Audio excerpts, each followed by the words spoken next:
Selamat pagi, salam sejahtera untuk kita semua. Perkenalkan, saya Rusara Julfrida Saragi, SPC, MPC dengan nomor induk dosen nasional 0126078605. Dosen tetap di program studi S1 Fakultas Keperawatan dan Kebidanan Universitas Prima Indonesia di Sumatera Utara. Saat ini saya sedang mengikuti proses sertifikasi dosen gelombang 1 tahun 2026 yang diselenggarakan oleh Kementerian Pendidikan Tinggi, Sains, dan Teknologi. Dan melalui skema pernyataan diri dosen unjuk kerja Tridharma Perguruan Tinggi atau PDD UKT-PT. Dan pada kesempatan ini saya akan menyampaikan unjuk kerja dalam pengajaran khususnya dalam mata kuliah yang saat ini saya mengampu mata kuliah psikologi dalam keperawatan yang merupakan mata kuliah wajib berbobot 2 SKS pada semester 3. Mata kuliah ini memiliki 16 kali pertemuan dengan 14 kali pertemuan materi, 1 kali UTS, dan 1 kali UAS. Deskripsi mata kuliah psikologi dalam keperawatan merupakan mata kuliah yang membahas konsep-konsep dasar psikologi yang menjadi landasan dalam pemberian asuhan keperawatan yang berpusat pada pasien. Mata kuliah ini mengkaji hubungan antara aspek biologis, psikologis, sosial, budaya, dan spiritual yang mempengaruhi perilaku kesehatan serta respon individu terhadap penyakit. Melalui mata kuliah ini, mahasiswa diharapkan mampu memahami perilaku manusia dalam konteks kesehatan dan keperawatan, mengidentifikasi kebutuhan psikologis pasien dan keluarganya, menerapkan prinsip-prinsip psikologi dalam komunikasi terapeutik, serta mengintegrasikan pendekatan biopsikososial dalam proses asuhan keperawatan. Adapun metode pengajaran yang saya lakukan di kelas dengan teknik ceramah dan diskusi interaktif. Saya menyampaikan kontrak perkuliahan, RPS, dan modul pembelajaran kepada mahasiswa yang akan dilakukan 1 minggu sebelum perkuliahan dilaksanakan. Demikian pernyataan diri saya, sekian dan terima kasih, selamat pagi.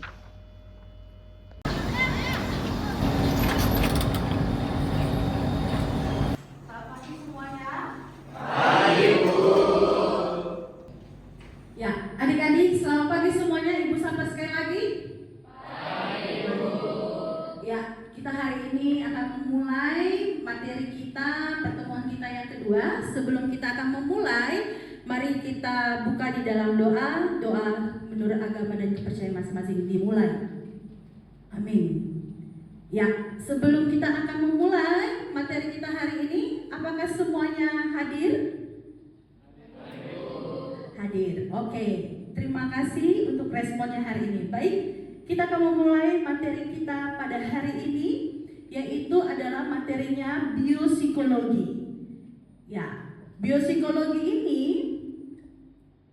pencapaian yang mau kita dapat adalah adik-adik mahasiswa mengetahui konsep dasar biopsikologi.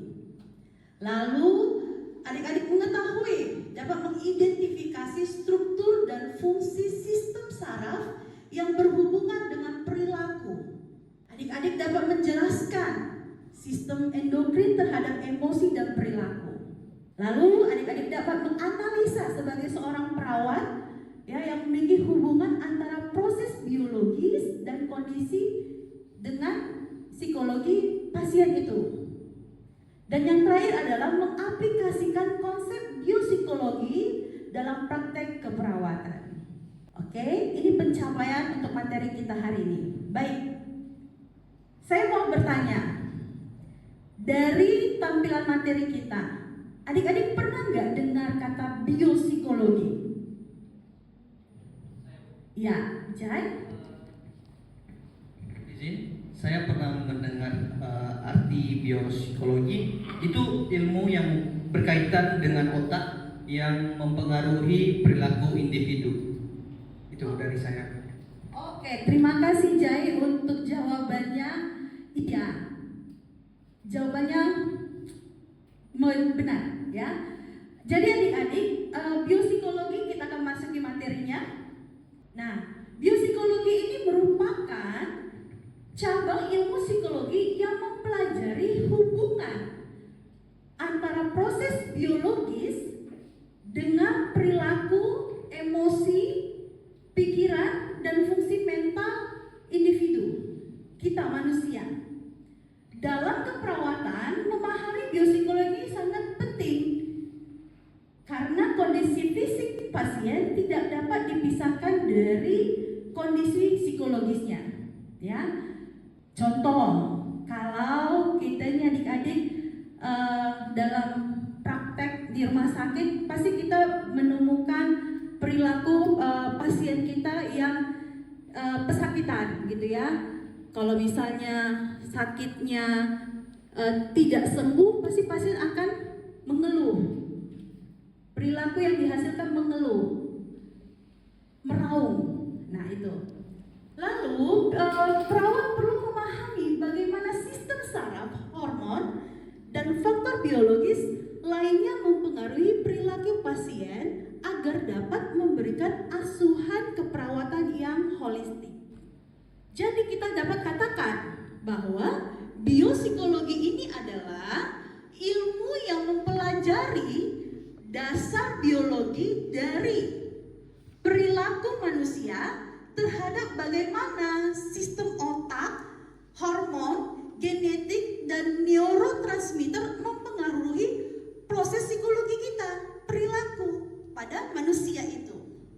Nah, kita masuk pada ruang lingkup biopsikologi, yaitu adalah struktur dan fungsi saraf atau otak. Ya, otak kita ini mempunyai strukturnya masing-masing. Lalu sistem saraf pusat dan perifer. Lalu ada sistem endokrin. Lalu ada neurotransmitter. Ada genetik dan perilaku. Genetik kita tahu ya, itu turunan.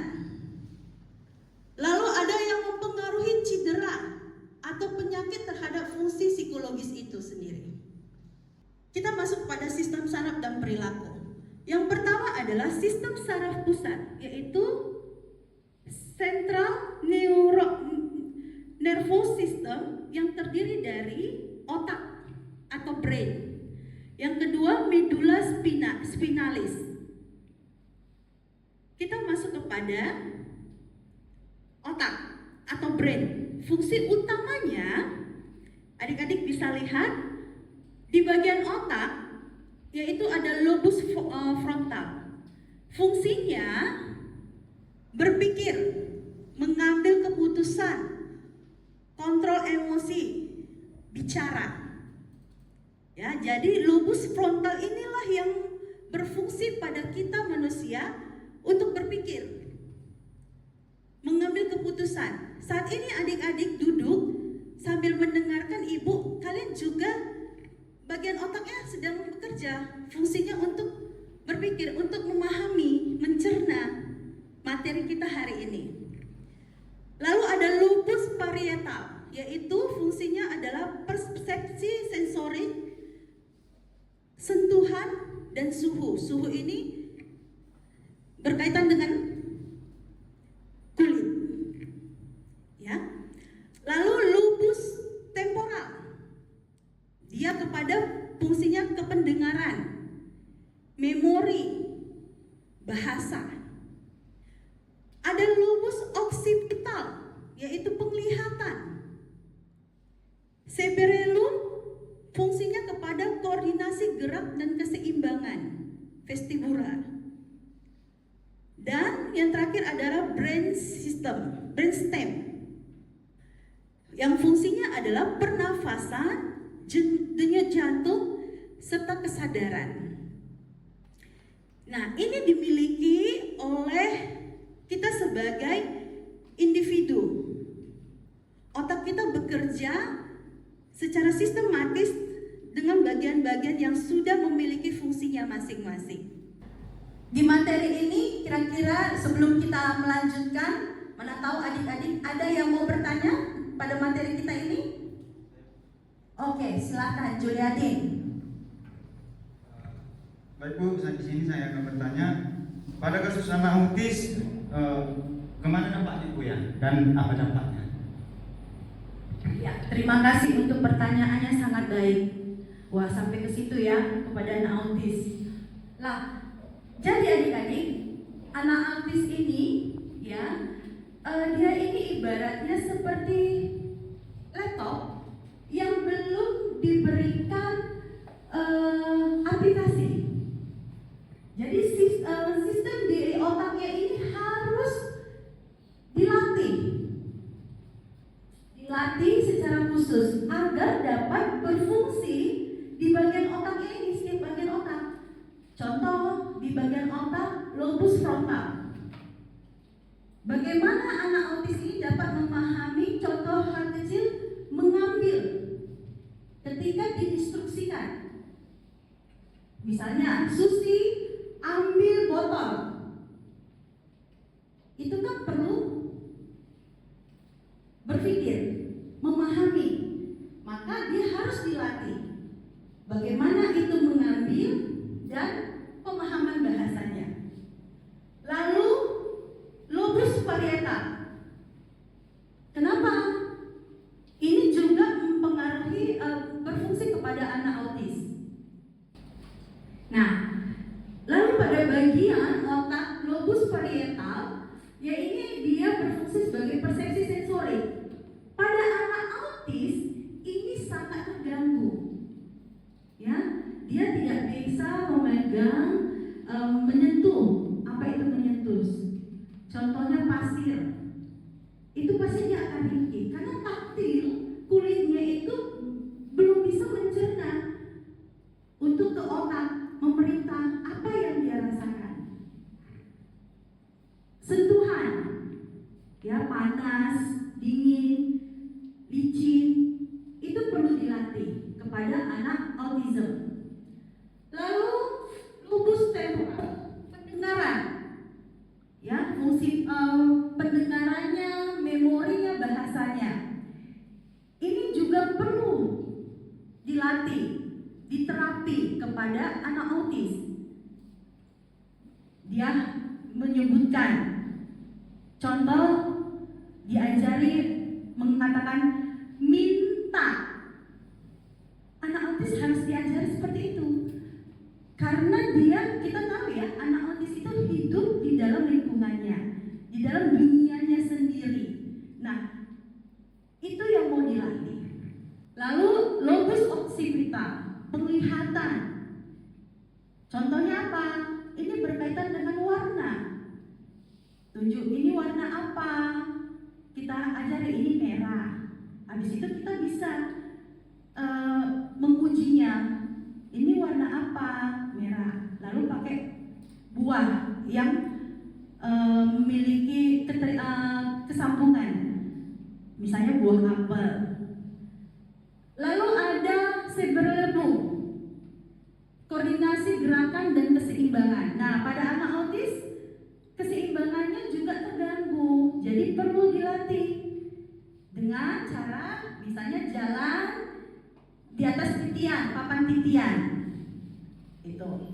Dan brainstem, pernafasan. Anak-anak diajari untuk bernapas. Dalam arti memang dia bisa secara spontan bernapas.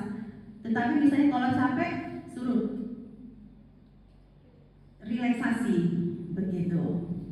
Baik, terima kasih ya pertanyaannya, Julius. Kedua, sistem saraf perifer itu terdiri dari sistem saraf somatik, yaitu mengontrol gerakan sadar. Contohnya berjalan, menulis, berbicara. Ya, ini dikontrol. Pada setiap individu kita bisa mengontrol gerakan yang kita lakukan. Lalu ada sistem saraf otonom, yaitu mengatur fungsi otomatis tubuh yang terbagi menjadi simpatik fungsi.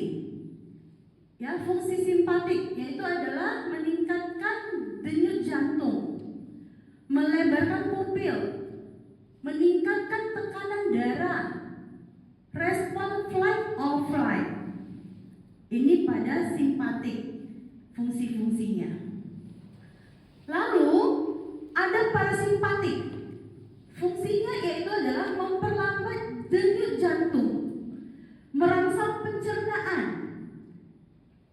Lalu ada respon relaksasi, yaitu rest and digest. Kita masuk kepada neuron dan neurotransmitter. Apa itu neuron? Neuron itu merupakan unit dasar sistem saraf. Bagian neuron itu adalah dendrit, badan sel atau soma, akson, dan sinaps. Nah, ini punya fungsi. Fungsinya apa? Mengirim impuls listrik dari satu sel ke sel yang lain. Tubuh kita ini punya aliran listrik ya. Contohnya kalau mau kadar, pernah nggak adik-adik merasakan kalau kamu menyentuh teman kamu seperti ada aliran listriknya? Pernah? Pernah. Atau pernah nggak waktu SD adik-adik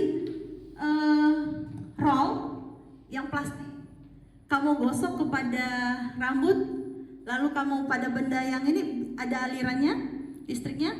Nah itu, ya jadi fungsinya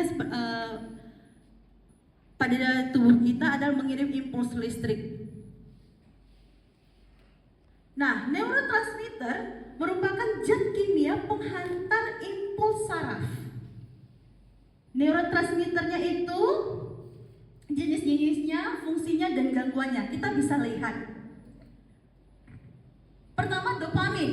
Fungsinya adalah motivasi gerakan dan reward. Gangguan yang terjadi pada individu, yaitu pada individu yang mengalami Parkinson, skizofrenia. Lalu neurotransmitternya itu serotin. Ya, serotonin fungsinya itu adalah mood, tidur, nafsu makan. Nah, gangguan kepada individu yang sering kita ketahui, individu yang mengalami depresi. Lalu ada norepinephrine. Fungsinya adalah kewaspadaan, stres.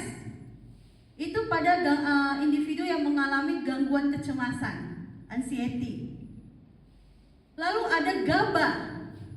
Fungsinya menghambat aktivitas saraf pada individu yang mengalami gangguan epilepsi dan kecemasan. Lalu neurotransmitter selanjutnya adalah glutamat. Ya, fungsinya adalah belajar dan memori. Ini pada gangguan individu yang mengalami stroke dan epilepsi. Lalu yang terakhir adalah asetilkolin. Nah, ini fungsinya memori dan kontraksi otot. Ini terdapat pada individu yang mengalami Alzheimer. Inilah dia neurotransmitter, jenis-jenis dan fungsinya, serta gangguan terhadap individu yang mengalaminya. Kita masuk kepada sistem endokrin, yaitu adalah sistem endokrin ini menghasilkan hormon yang mempengaruhi perilaku. Ya, jadi ternyata sistem dalam tubuh kita ini berkaitan satu sama lain dengan perilaku individu. Itu ada kelenjar, ya, ada jenis kelenjar, hormon dan fungsinya. Mari kita lihat. Kelenjarnya itu adalah hipofisis. Hormon yang dihubungkan atau yang terhubung adalah growth hormone. Ini fungsinya dengan pertumbuhan. Tiroid, hormonnya T3 dan T4. Fungsinya kepada tubuh kita itu metabolisme.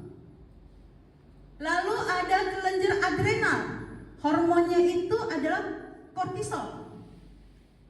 Fungsinya respon stres. Lalu ada kelenjar pankreas. Ya, hormon yang dihasilkan adalah insulin. Dia mengatur apa? Mengatur gula darah. Kelenjar ovarium. ovarium. Nah, hormonnya ini adalah estrogen. Ini fungsinya kepada reproduksi pada wanita. Testis, hormon itu adalah testosteron. Ini fungsinya pada reproduksi pria. Baik, kita pada materi hubungan otak dengan emosi, yaitu adalah sistem limbik, bagian yang mengatur emosi.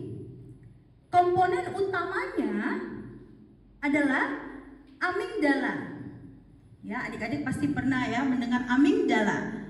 Berfungsi untuk rasa takut, marah, cemas.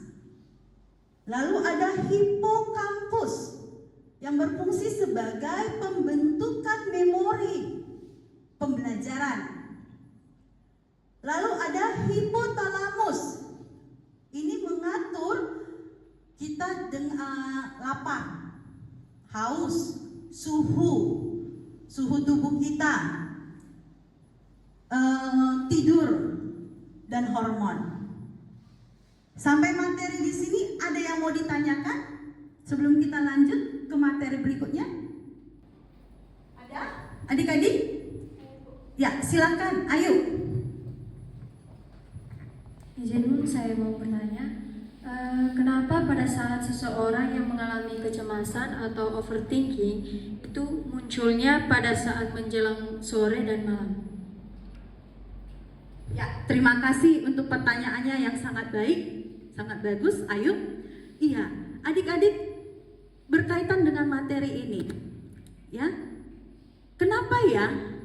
Pernah nggak di sini kita mengalami overthinking? Itu menjelang sore dan malam hari. Kenapa? Karena saraf kita, amigdala, itu mulai memberikan sensor. Kita merasa sendiri, kita merasa bebannya, apa yang kita kerjakan sehari itu bertumpuk. Jadi amigdala ini yang jadi pengontrol. Kenapa setiap menjelang sore ke malam hari itu rasa cemas, overthinking muncul pada seseorang? Amigdala lah yang berfungsi memberikan sensor itu. Berarti ada sesuatu gitu di bagian otak kita itu, amigdala. Baik, sudah bisa deh diterima? Ya, terima kasih. Ayo. Baik, kita masuk pada gangguan biopsikologi itu, yaitu adalah depresi. Perubahan biologisnya apa? Yaitu penurunan serotonin, lalu penurunan norepinefrin.